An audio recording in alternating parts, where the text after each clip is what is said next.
Bonjour et bienvenue à tous, amateurs de buzzwords, dans cette nouvelle vidéo Technique Zenica. Aujourd'hui, je vais vous parler de la blockchain.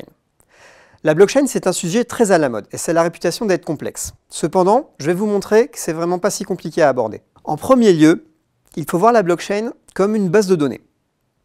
Une base de données qui a certaines propriétés différenciantes qui en font une base de données très innovante.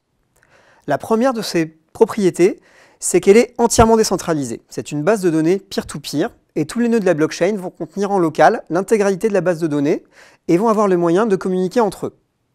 La deuxième de ces propriétés, c'est que la blockchain est inaltérable. Une fois que des données sont insérées dans la blockchain, personne ne peut revenir dessus. Et c'est pour ça que les données sont considérées comme des sources de vérité par l'ensemble des membres du réseau. C'est que sa sécurisation n'est pas assurée par un seul acteur, comme dans une base de données traditionnelle, mais par l'intégralité des membres du réseau. Il existe actuellement une multitude de blockchains à travers le monde. Et chacune d'entre elles se différencie des autres par deux caractéristiques. La première, c'est son registre. Et la deuxième, c'est son algorithme de consensus. Alors, qu'est-ce que ce fameux registre? Eh bien, c'est un ensemble de faits, comme une transaction monétaire dans le cadre du Bitcoin, la preuve de la possession d'une maison, ou même du code, par le biais des smart contracts. Chaque nœud va contenir en local l'intégralité des faits qui sont intervenus sur la blockchain de sa création jusqu'à maintenant. Ces faits vont être insérés sous forme de transactions à des blocs. Chacun de ces blocs va regrouper plusieurs transactions. Et ce sont ces blocs qui seront insérés dans la blockchain et qui permettront d'horodater les faits. Une fois inséré dans la blockchain, chaque fait sera considéré comme une vérité par chacun des membres du réseau. Pourquoi blockchain? Eh bien parce que ces blocs vont être chaînés entre eux, chaque nouveau bloc contenant le hash du bloc qui le précède. Le hash est une empreinte qui identifie le contenu d'un bloc. C'est un des mécanismes qui garantit l'immuabilité des données. Si on veut modifier le contenu d'un bloc, ça va changer son empreinte, et ça ne correspondra plus avec les blocs qui viennent après.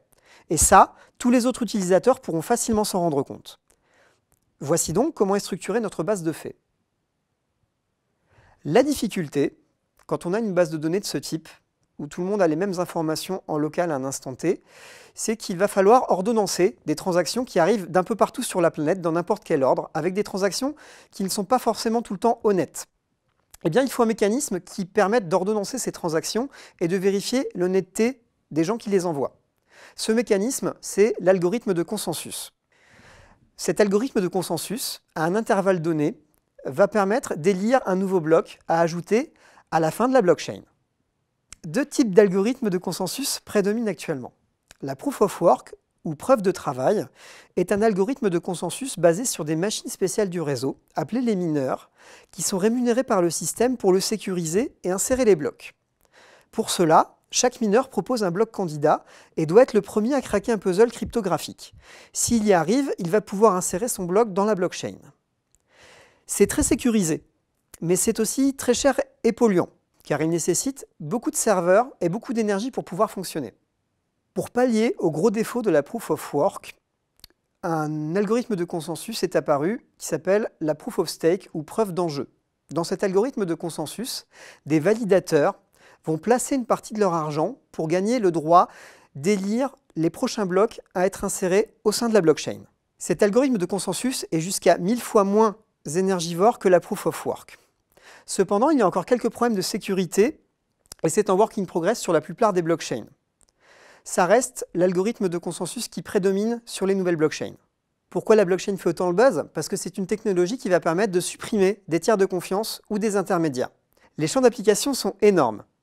Transfert monétaire, vote en ligne, assurance et bien d'autres encore. Aujourd'hui, beaucoup d'experts s'accordent à dire que la blockchain aura autant d'impact que l'arrivée d'Internet en son temps.